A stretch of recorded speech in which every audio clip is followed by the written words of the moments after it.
Let's go to this embarrassing backflip out of London. This involves our High Commission. This is where they had a very exclusive taxpayer-funded event, but they banned the media from turning up. This is about Australia's men's cricket squad. Let's go to the woman on the ground, our News Corp European correspondent, Sophie Elsworth.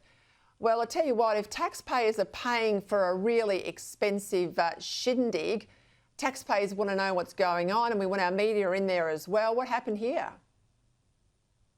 Well, Peter, great to be with you. We have the Australian cricketers here in London. They'll be playing behind me at Lord's next week.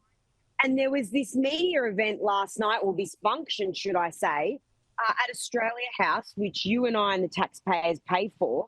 And the Australian media were only invited 8 hours before the event, given virtually no notice. But we were told by the High Commission that we could not report from this event. This was extraordinary, Peter. There was a lot of pushback from the Australian journalists here on the ground in London that said, hang on a minute, why has the BBC got an arrangement where they can report on the event and we can only come in a personal capacity, but no reporting?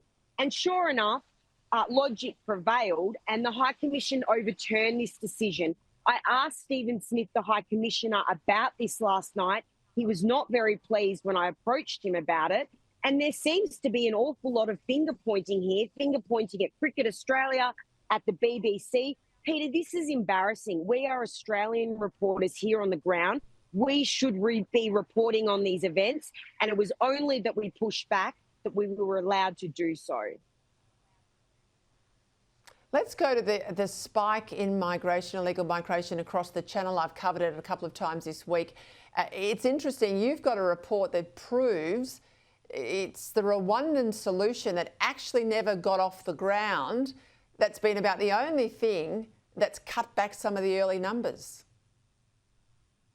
So, Peter, it's been a disaster here with the channel crossings, the illegal migration. Last weekend, they had more than 1,000 illegal immigrants come into the country from France. There was remarkably French police just taking photos of these illegal migrants jumping on boats and crossing the channel.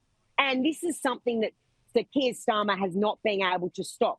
And we constantly hear in the media here, Tony Abbott could do it in Australia. Why can't it happen here in the UK? This is a real bugbear for the Labor government here. Peter, they've been in a year in office, as you know, in July. And this is a problem they have not been able to stop and is going to continue to dog them right up until the next election in 4 years' time. I'm just looking at those rubber ducky boats. Maybe we send the British Navy some of the machetes that seem to be everywhere in Australia. They could slash a few of them like they slashed the tyres in Melbourne, and away we go. Those boats would be stopped, but we'll see what happens with that. Thank you, Sophie.